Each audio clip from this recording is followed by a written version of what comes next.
এই সব ক্লাসের ছাত্রছাত্রী, আমি শুরু করবো একটা ছোট্ট কুইজ, একটা ছোট্ট খেলা দিয়ে। আমি কয়েকটা নাম বলবো। প্রথম নামটা হচ্ছে বীরচাঁদ গান্ধী। বীরচাঁদ গান্ধী। দ্বিতীয় নামটা হচ্ছে অঙ্গারিকা ধর্মপাল। অঙ্গারিকা ধর্মপাল। তৃতীয় নামটা হচ্ছে এস নাগারকর। চতুর্থ নাম প্রতাপচন্দ্র মজুমদার। পঞ্চম নাম অ্যানি বেসেন্ট। ষষ্ঠ নাম জ্ঞানেন্দ্রনাথ চক্রবর্তী। হয়তো তোমরা কেউ এর নামগুলো শোনোনি, কিন্তু এই নামগুলোর সাথে আজকের বিষয়টার কি সম্পর্ক কেউ বলতে পারে? যদি বলতে পারে হাত তোলো। এই নামগুলো, যে নামগুলো বললাম, এই নামগুলোর সাথে আজকের যে বিষয় নিয়ে আলোচনা হচ্ছে, শিকাগো বক্তৃতার, স্মারক বক্তৃতার সেই দিনগুলোকে স্মরণ করে আজকে যে আলোচনাটা হচ্ছে, তাতে এই নামগুলো শুনে তোমাদের মাথায় কোনো বুদ্ধি আসছে কি যে এদের সাথে এই বক্তৃতার কি সম্পর্ক? তাহলে আমি তোমাদের কিছু একটা হিন্ট দিচ্ছি, যারা একটু বুদ্ধি খাটাবে তারা কিন্তু বুঝতে পারবে। প্রথম নামটা বলেছিলাম বীরচাঁদ গান্ধী, জৈন ধর্মের মানুষ, জৈন ধর্ম। দ্বিতীয় নামটা বলেছিলাম অঙ্গারিকা ধর্মপাল, বৌদ্ধ ধর্মের মানুষ, শ্রীলঙ্কার লোক। তৃতীয় নামটা বলেছিলাম এস নাগারকর, প্রার্থনা সমাজের মানুষ। চতুর্থ নামটা বলেছিলাম প্রতাপচন্দ্র মজুমদার, ব্রাহ্ম ধর্মের লোক। ষষ্ঠ নামটা বলেছিলাম অ্যানি বেসেন্ট। তারপরে বলেছিলাম জ্ঞানেন্দ্রনাথ চক্রবর্তী। এরা দুজনেই থিওসফিক্যাল সোসাইটি অফ ইন্ডিয়া, সেই ধর্ম বা ধর্মমতের লোক। এবার কি বলতে পারবে তোমরা? শিকাগো ধর্মসভার সাথে এদের কি সম্পর্ক বলো? তোমার নাম কি? বাসুদেব ঘোষ। দারুণ, সবাই হাত তালি দাও।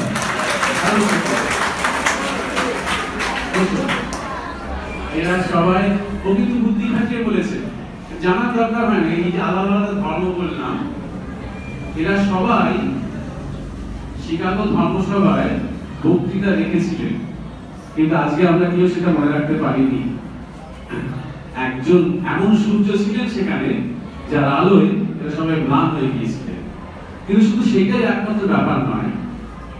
আরো একটা কথা বলি, এগুলো কয়েকটা ঐতিহাসিক কথা বলি, তোমাদের শুনে ভালো লাগবে, ওই জন্য বলছি যে এরা সবাই এই ভারতবর্ষের উপমহাদেশ থেকে গিয়েছিলেন।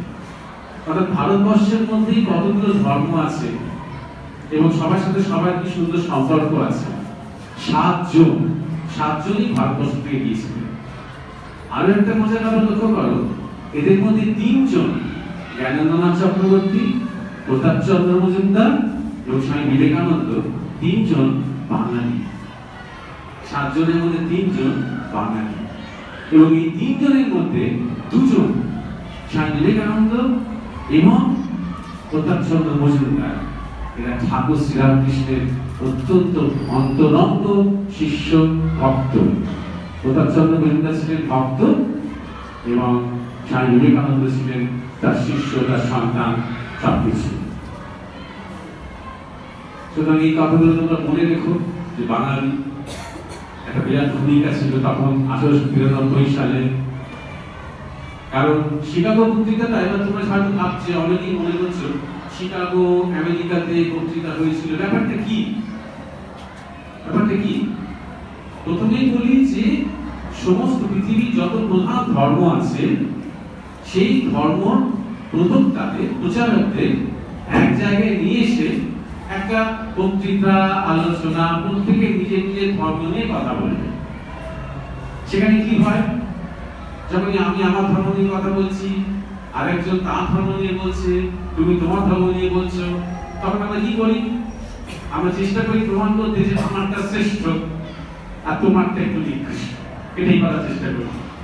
সেটাই উদ্দেশ্য ছিল যে পৃথিবীর যত প্রধান ধর্মমত আছে সবাইকে একটা মঞ্চে ডেকে নিয়ে এসে সবাইকে দিয়ে বলার উদ্দেশ্য খ্রিস্টান ধর্ম যে পৃথিবীর শ্রেষ্ঠ ধর্ম, একমাত্র ধর্ম এবং শ্রেষ্ঠ ধর্ম, সেইটাকে প্রমাণ করা, জগতের কাছে দেখানো যে দেখো বাদবাকি যে ধর্মগুলো রয়েছে নেহাতি কাঁচা, তারা সবাই অসভ্য, তারা সব ভূত প্রেত জন্তু জানোয়ার তারপরে পুতুল পুতুল এসব নিয়ে থাকে, অন্ধবিশ্বাস কুসংস্কারে আচ্ছন্ন। কিন্তু আমাদের যে ধর্ম, আমাদের যে খ্রিস্টান ধর্ম, যিশু ধর্ম, এটাই হচ্ছে শ্রেষ্ঠ।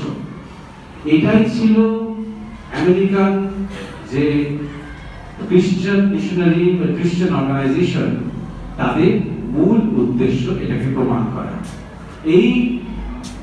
এই শিকাগো ধর্মসভার যিনি প্রধান আয়োজক,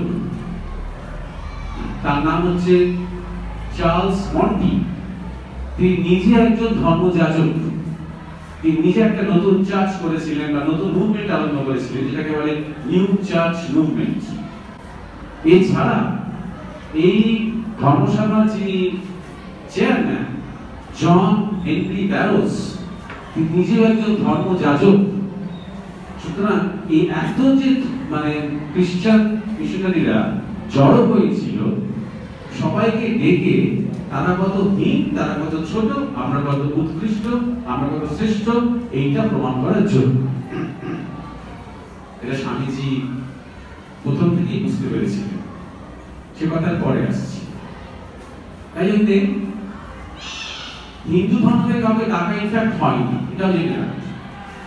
বিভিন্ন ধর্ম থেকে ডাকা হয়েছিল, ইহুদিদের যে ধর্ম জায়নিজম, সেখান থেকে ডাকা হয়েছিল, সিদ্ধ ধর্ম, সিদ্ধ চাইনিজদের ধর্ম তখন ডাকা হয়েছিল, ইসলাম।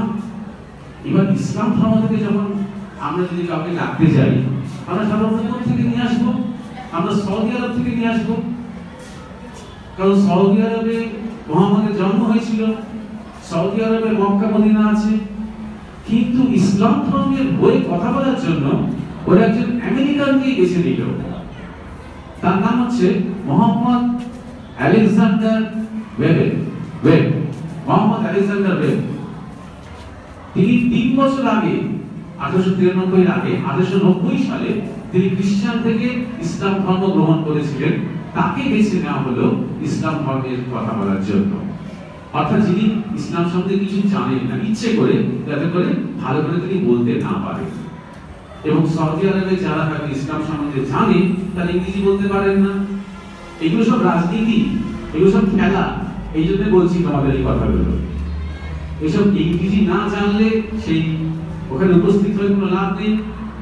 এখন তোমরা দেখবে যখন নেতারা বক্তৃতা দেন আন্তর্জাতিক মঞ্চে, হয়তো আমাদের প্রধানমন্ত্রী তিনি হিন্দিতেই বক্তৃতা দিচ্ছেন, আর বাকিরা দেখবে কানে হেডফোন লাগিয়ে বসে আছে, তার নিজের ভাষায় সেটা অনুবাদ হচ্ছে। টেকনোলজি অনেক উন্নত হয়েছে, তখন তো সেটা ছিল না। তখন শুধু ইংরেজিতেই বলতে হবে। ইংরেজি যারা জানে, ইংরেজি যারা বলতে পারে, তারাই শুধু যেতে পারবে। আর ইংরেজি জানে কারা? আমেরিকা ইংল্যান্ড ছাড়া ইংরেজি জানে কারা? যারা প্রধানত পরাধীন হয়ে আছে ইংরেজদের কাছে, আমেরিকানদের কাছে, তারা যারা জানতে বাধ্য, তাদের ওষুধের মতো গেলানো হচ্ছে তোমার ইংরেজি। এবার এটা বোঝার চেষ্টা করো। যেমন ফ্রান্সের লোক আজও ইংরেজি জানে না, তাই নিয়ে ওদের কোনো মনের মধ্যে কোনো গ্লানিও নেই। ইটালিয়ান ইংরেজি জানে না, জার্মান ইংরেজি জানে না, কারণ ইংরেজরা কোনোদিন ওদের দেশকে দখল করেনি। কিন্তু আমরা জানতে বাধ্য। ইংরেজি জানো না বলে তোমাদের অনেক সময় অনেক অসুবিধা হয়, ইংরেজিকে তোমরা ভয় পাও, ইংরেজি বলতে পারো না বলে লজ্জা পেতে হয়। এই সবগুলো কিন্তু ইংরেজদের তৈরি করা যন্ত্রণা। তো যাই হোক, সৌদি আরবের লোক তো ইংরেজি জানে না, তাই সৌদি আরবের লোককে ডাকা হয়নি। হিন্দু ধর্ম থেকেও কাউকে ডাকা হয়নি। ডাকা বলতে চিঠি পাঠানো হয়েছিল, প্রশ্নমালা ছিল, ইংরেজিতে বলি কোয়েশ্চেন। সেই প্রশ্নমালার চিঠি উত্তর দিতে পারলে তবে হিন্দু ধর্ম থেকে কেউ একজন যাবে। কিন্তু সেই প্রশ্নের উত্তর কেউ দেয়নি, সেগুলো ইংরেজিতে ছিল। আর হিন্দু ধর্মে যারা সন্ন্যাসী সাধু শঙ্করাচার্য ছিলেন, তারা ইংরেজি জানতেন না। একজন শুধু সংস্কৃত ভাষায় একটা লাইন লিখে পাঠিয়ে দিয়েছিলেন, নাকচ হয়ে গিয়েছিল। শুধু স্বামী বিবেকানন্দ কিন্তু আমন্ত্রিত ছিলেন না। তিনি যখন শুনলেন এই শিকাগোতে একটা বিশ্ব ধর্ম সম্মেলন হবে, তখন তার বন্ধুরা মিলে ঠিক করলো যে স্বামীজি যাওয়া উচিত, হিন্দু ধর্মের হয়ে বলার জন্য যাওয়া উচিত।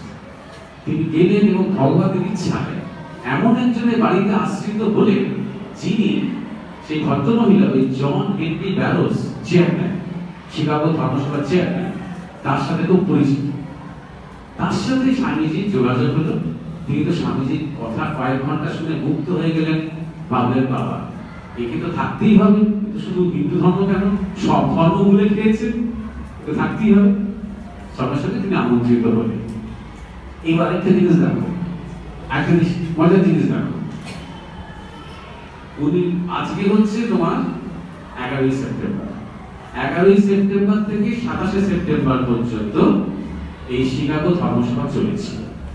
মানে শুধু তোমরা আমাদের বক্তৃতা শুনতে শুনতেই ক্লান্ত হয়ে পড়ছো, আর 17 দিন ধরে ঘন্টা পর ঘন্টা বক্তৃতা বক্তৃতা বক্তৃতা, আর গুরুগম্ভীর বক্তৃতা।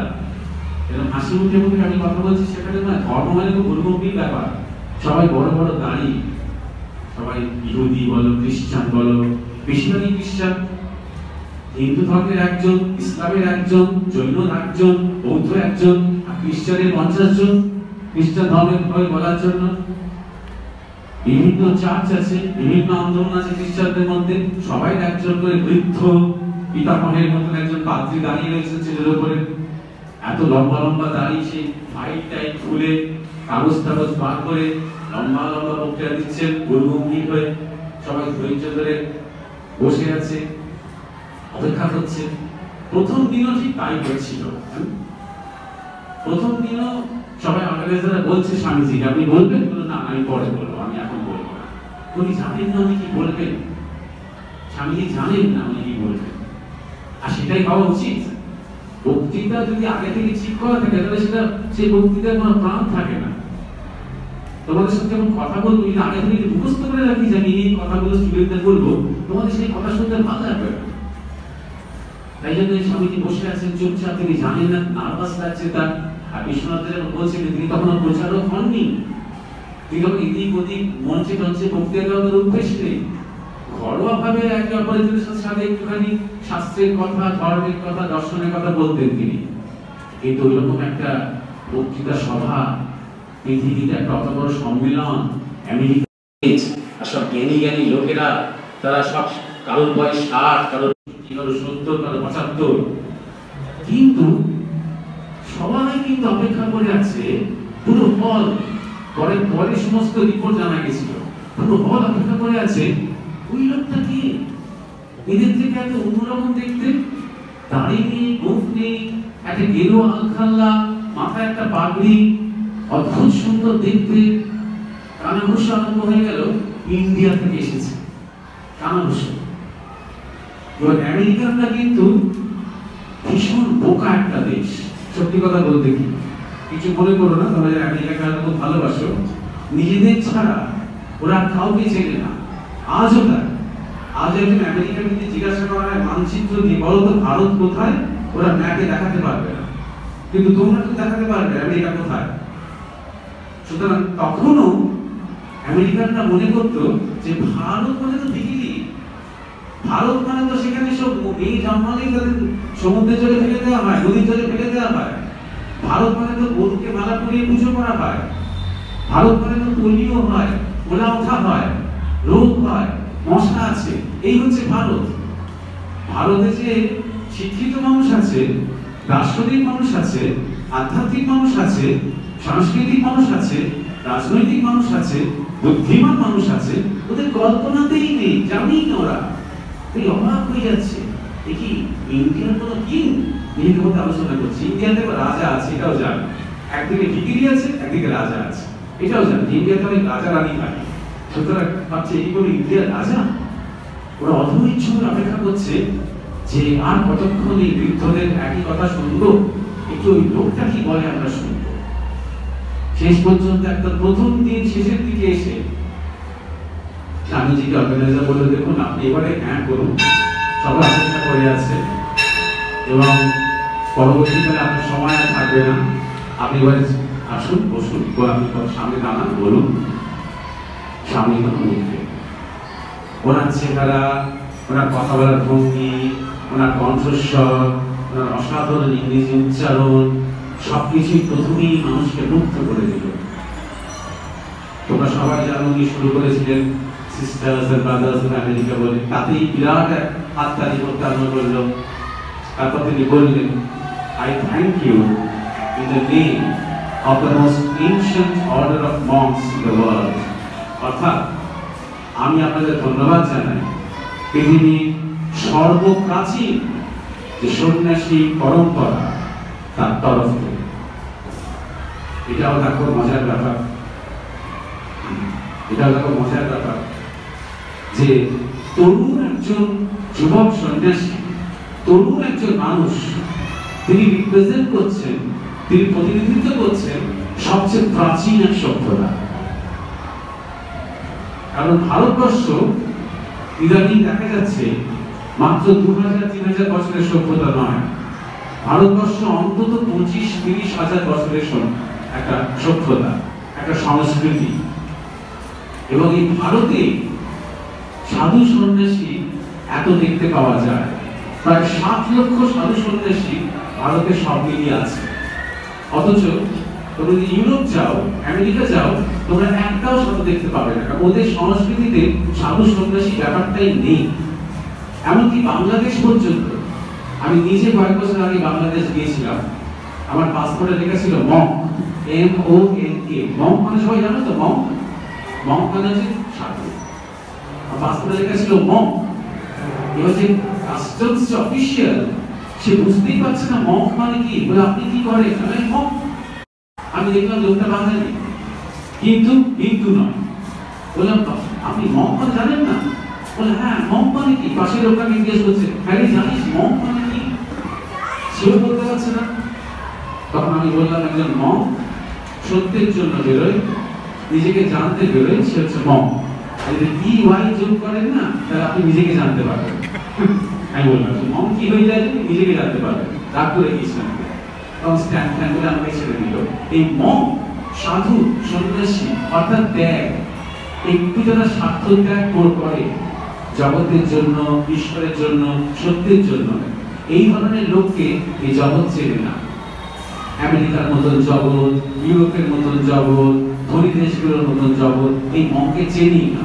ওদের ধর্মীয় কিছু কিছু মঙ্ক আছে, তাদের কেউ জানতেই পারে না। তাই জন্য স্বামীজি বললেন, I thank you in the name of the most ancient order of monks in the world. অর্থাৎ তিনি বুঝিয়ে দিলেন, আমি এখানে ধর্মের বিজ্ঞাপন করতে আসিনি, কারণ আমার ধর্ম শ্রেষ্ঠ কি তোমার ধর্ম নিকৃষ্ট ওই কম্পিটিশন করতে আমি আসিনি। পৃথিবীর যে প্রাচীনতম সভ্যতা, পৃথিবীর যে প্রাচীনতম সংস্কৃতি, আমি সেই সংস্কৃতির, সেই পরম্পরা একজন প্রতিনিধি আপনাদের ধন্যবাদ জানাতে এসেছি। কত সভ্য, কত রুচিশীল, কত দুর্দান্ত একটা কথা, যে সঙ্গে সঙ্গে সবাইকে চমকে দিল। সবাই স্পষ্ট বুঝতে আরম্ভ করলো, এই তো শ্রেষ্ঠত্বের কথা বলছে। তারপরে তিনি বললেন, I thank you in the name of the mother of religions. অর্থাৎ আমি আপনাদের ধন্যবাদ জানাই সমস্ত ধর্মের মায়ের নামে। সমস্ত ধর্মের মা মানে স্বামী বিবেকানন্দ বলতে চাইছেন ভারতবর্ষ। যত ধর্ম পৃথিবীতে সৃষ্টি হয়েছে, সব ধর্মের বীজ এই ভারতে সৃষ্টি হয়েছে। আজকে শুধু শিক্ষা নিয়ে কথা বলার দিন, তাই আমি এটা নিয়ে বেশি এগোবো না। কিন্তু খ্রিস্টান ধর্ম বলো, ইসলাম বলো, ইহুদি ধর্ম বলো, জন্ম হয় এখানে হয়েছে, না হয় তারা আশ্রয় পেয়েছে, তারা বৃদ্ধি করতে হয়েছে।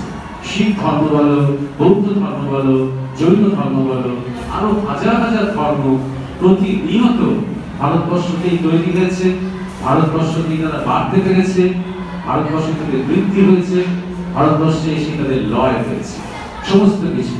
তাই ধর্মভূমি বলা হয়। তোমাদের শিক্ষা, তোমাদের সংস্কৃতি, তোমাদের চরিত্র, এগুলো আমাদের ধর্ম থেকে আসে।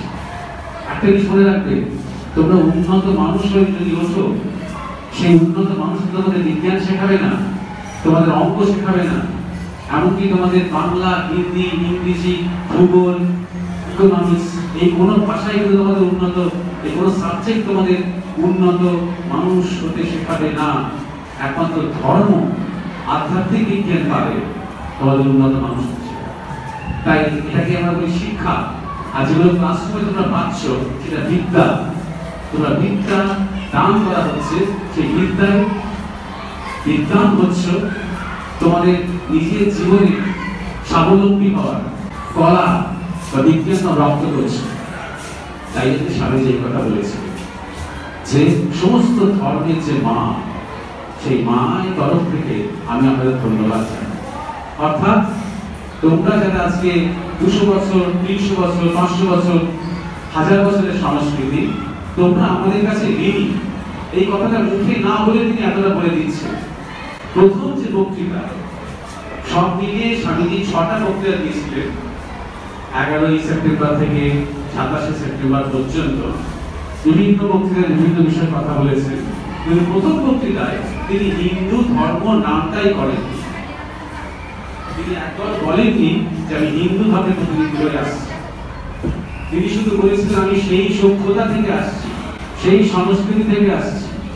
উনি বলেছিলেন বিভিন্ন নদী বিভিন্ন জায়গায় জন্মায় উৎস, কিন্তু শেষে গিয়ে সব সমুদ্রে এসে মেশে। তেমনই ধর্ম, বিভিন্ন সাধনা, বিভিন্ন ভাব, বিভিন্ন বৈচিত্র্য, বিভিন্ন আইডিয়া নিয়ে তোমরা শুরু করতে পারো তোমার সত্যের খোঁজ, কিন্তু শেষে তোমাকে সেই এক সত্যের সমুদ্রে এসে মিশতে হবে।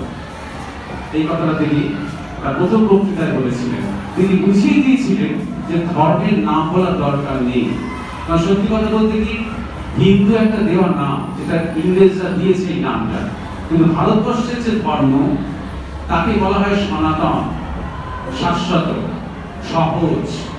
যেমন সূর্যের ধর্ম, সে পূর্ব দিকে ওঠে, পশ্চিম দিকে অস্ত যায়। এটা তো নাম দিতে হয় না যে সূর্যের এই মানে পূর্ব ধর্ম বা পশ্চিম ধর্ম, নাম দিতে হয় না, তো সহজভাবে এটা হয়। চাঁদেরও তাই ধর্ম, চাঁদের ধর্ম তার পূর্ণিমা আসে, তারপর আবার 13 দিন 14 দিন পরে অমাবস্যা আসে। এটা চাঁদের ধর্ম, সহজ, স্বতঃস্ফূর্ত, কোনো নাম দিতে হয় না তো। তাই ভারতবর্ষের যে ধর্ম, ভক্তি বলো, জ্ঞান বলো, কর্ম বলো, সত্যের দিকে যে অভিশাপ আমাদের, সেই ধর্ম শাশ্বত, সনাতন, চিরকালীন। তাই তার কোনো নাম হয় না। এগুলো ভারতবর্ষের ধর্মকে বুঝতে পারেনি বলে ইংরেজরা এবং ইউরোপিয়ানরা একটা নাম দিয়ে দিয়েছে হিন্দু, কিছু বুঝতে না পেরে। হিন্দু, হিন্দি, হিন্দুস্তান আমাদের উপরে একটা স্ট্যাম্প মেরে দিয়েছে। তাই জন্যই স্বামীজি প্রথম 3 বক্তৃতায় কোন ধর্মের নামই বলেননি। তিনি শুধু বলেছেন যে তিনি কিসের প্রতিনিধিত্ব করছেন, এবং তিনি যখন বলছেন তখন তিনি এক পরাধীন দেশ, ভারতবর্ষের কথা চিন্তা করো তোমরা, ভারতবর্ষ এক পরাধীন দেশ, নিপীড়িত, তখন দরিদ্র, দরিদ্র ভারত দিয়ে নিজে হয়নি, দরিদ্রতাকে করে দিয়েছে ইংরেজরা। সেই দেশের প্রতিনিধি হয়ে তিনি যখন বলছেন, তিনি ভারতবর্ষের মধ্যেও প্রাণ সঞ্চার করছেন। তিনি শুধু আমেরিকানদের আলো দেখাচ্ছেন তাই নয়, তিনি ভারতবর্ষের মধ্যেও সাহস যোগাচ্ছেন, বীরত্ব যোগাচ্ছেন। বলছেন, আজও বলছেন, সেদিনও বলেছিলেন যে তোমরা হীন নও, তোমরা নীচ নও, তোমরা কারোর পদানত নাও, তোমরা উপলব্ধি করো তোমরা কে, তোমরা কোন সংস্কৃতির ধারক এবং বাহক, তোমরা কোথা থেকে এসেছো, কোথায় তোমাদের শুরু, তোমাদের শিকড়টা খোঁজো, তাহলেই দেখবে তোমরা প্রত্যেকে এক একটা মনিরূহ। মিথ্যে কথা বলে বলে, মিথ্যে কথা বলে বলে তোমাদের চাপিয়ে রাখা হয়েছে। এটা তিনি ভারতবর্ষকেও বলছেন। ওখানে যেমন তিনি প্রতিনিধিত্ব করছেন, সেখানে যেমন তিনি নিজের দেশবাসীকে মনে করিয়ে দিচ্ছেন যে আমরা কি। তাই জন্য শেষ বক্তৃতায়, শেষবার 27শে সেপ্টেম্বর তিনি আবার বক্তৃতা দিতে উঠলেন। আর কেউ 6 বার বলেনি। স্বামীজি এমন পাবলিক ডিমান্ড, সব দর্শকেরা প্রত্যেক দিন অর্গানাইজারদের অনুরোধ করছে যে ওই বিবেকানন্দকে আপনি আবার করতে বলুন, ওনাকে যে কোনো টপিক দিয়ে বলতে বলুন। মানুষ শুধু শুনতে চায়, কারণ ওনার কথার পিছনে তপস্যা আছে, তাই না? ওনার কথার পিছনে ওনার গুরু ঠাকুর শ্রীরামকৃষ্ণ আছে, ওনার কথার পিছনে সাধনা আছে, ওনার কথার পিছনে ত্যাগ আছে। তাই সেই কথা শুনতে এত ভালো লাগে, এত আনন্দ লাগে। মানুষের মনে হয় যেন কত আপন, আমাদের কাছের মানুষ। কাউকে তিনি ছোট করছেন না, কাউকে তিনি বড় করছেন না, তিনি সবাইকে কাছে টেনে নিচ্ছেন। তাই শেষ বক্তৃতায় শেষ বাক্যটা তিনি বলেছিলেন, কেউ যদি মনে করে, অর্থাৎ এই আয়োজকরা, আয়োজকরা কেউ যদি মনে করে যে ধর্মের ঐক্য তৈরি করতে হবে মানে একটা ধর্মকে শ্রেষ্ঠ প্রমাণ করে বাকিকে ধ্বংস করতে হবে, তাকে আমি বলবো ভাই বৃথা স্বপ্ন দেখছে, সেটা কোনো দিন হবে না। যে যার নিজের নিজের বৈশিষ্ট্য নিয়ে, নিজের নিজের স্বভাব নিয়ে সেই সত্যের দিকে এগোবে। আমরা একে অপরের কাছ থেকে শিখবো, কিন্তু আত্মসাৎ হয়ে যাব না। এটা বলে তিনি শেষ করলেন, তুমুল হর্ষধ্বনি পড়ল, কেননা ততদিনে কেকেই উল্টে গেছে। খ্রিস্টানরা চেয়েছিলেন যে খ্রিস্টান ধর্ম প্রতিষ্ঠিত হোক এবং বাকি ধর্মগুলো উড়ে যাক। এই ধর্ম সম্মেলন করে উল্টে গেল, দেখা গেল স্বামী বিবেকানন্দের হাতে আমাদের ভারতবর্ষের যে ধর্ম, ভারতবর্ষের যে চিন্তা, ভারতবর্ষের ঋষিদের যে পরম্পরা, তার জয় হলো এবং খ্রিস্টান এবং বাদ বাকিরা ম্লান হয়ে গেল। কারণ খ্রিস্টানরা তখন পুরো পৃথিবী শাসন করছে, তো তাই ওরা ভাবছে আমরা রাজনীতিতে বড়, আমরা বিজ্ঞানে বড়, মারামারিতে বড়, যুদ্ধতে বড়, হিংসাতে বড়, আমরা নিশ্চিত ধর্মতেও বড় ওরা মনে করেছিল। সেইখানে ওরা কচুকাটা হয়ে গেল। তাদের বোঝানো গেল যে হ্যাঁ তোমরা শয়তানিতে বড়, ঠিক কথা, কিন্তু মহত্বে, ঈশ্বরত্বে, দেবত্বে তোমরা কোনোদিন ভারতবর্ষে কাছাকাছি আসতে পারবে। আমি আর বেশি বলছি না, গরমকাল, তোমরা সবাই ভালো থেকো। আশা করি তোমার এই আজকের কথাগুলো মনে থাকবে তোমাদের সবাইকে।